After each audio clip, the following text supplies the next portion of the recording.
Now, following a developing story, a scathing new report is shedding light on more abuse allegations at the Wilder Youth Development Center.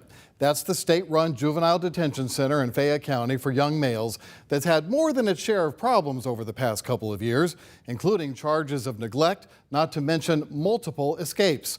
Our Lakita Johnson is here in the studio to tell us more about what is inside this report. Lakita?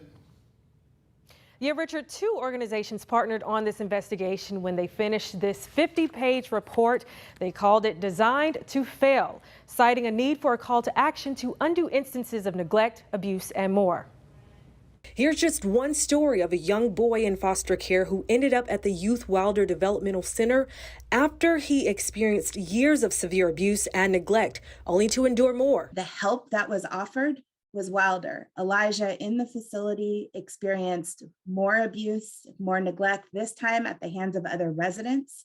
In the facility, he was recruited into a gang. He was physically assaulted by other children under the watch of staff.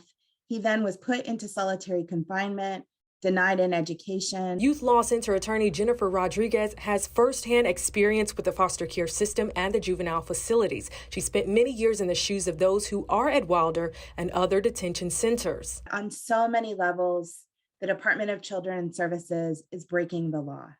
And we really believe strongly that no child should have to live in a place where they are suffering daily threats of abuse, harassment, and neglect, and where they lack access to programs to help them become successful adults. Dozens of youth advocacy groups had their hands in writing the Designed to Fail report, and the allegations are serious, including charges of physical and mental abuse by staff and seclusion practices so severe some detainees wanted to end their lives. And since 7 out of 10 juveniles held at Wilder are from Shelby County, child advocates like Stand for Children's Cardell Oren say the report confirms their worst fears. Being from Memphis and Shelby County, one of the major pipelines into the Wilder Center, we are even more concerned about the impact that what's happening at the Wilder Center has on the young people who are coming from our community. The report challenges Wilder to do better with more effective behavioral and mental health treatment and doing a better job of educating and rehabilitating those with disabilities so that once juveniles are released, they don't wind up back in the system.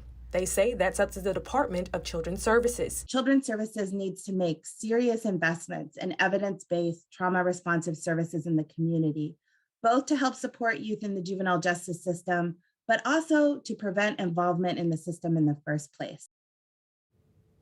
We should also point out that 97% of those incarcerated at Wilder are Black and more than 80% have disabilities. So what does DCS have to say about the report's allegations and challenges to do better?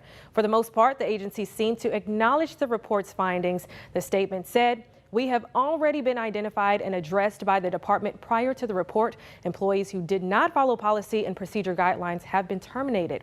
Renovations have started on the building to update outdated dorms, bathrooms, and common areas. Current general population of the facility has been reduced to 32 individuals." However, DCS did say its preliminary review of the report also found findings which we do not agree with and will address with DRT.